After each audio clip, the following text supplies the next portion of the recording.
Hello friends, আসসালামু আলাইকুম। আশা করি আপনারা সবাই ভালো আছেন। আজকে আপনাদের জন্য নতুন ব্লগ নিয়ে আসলাম। এই ব্লগটা হলো সুনামগঞ্জে একটা হাওড়ের একটা ব্লগ। রোডটা অনেক সুন্দর, আপনারা ইতিমধ্যে দেখতে পাবেন। অনেক সুন্দর একটা পজিশন, একদম বিশাল এক হাওড়ের ভিতর দিয়ে রাস্তা চলে গেছে। আপনারা দেখতে পারবেন যে হাওড়ের ধান কাটা থেকে শুরু করে অনেক কিছু আছে এই ব্লগের মাধ্যমে।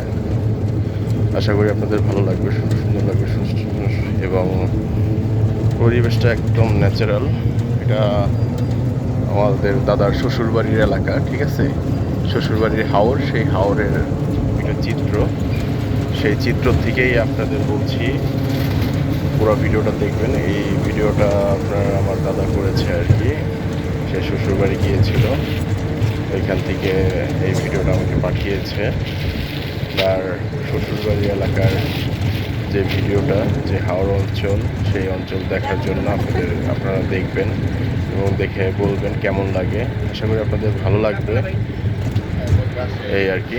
সত্যি কথা বলতে যে যে পরিবেশটা, এই পরিবেশটা যে যেতে পারবে সেই বুঝতে পারবে যে পরিবেশটা কেমন।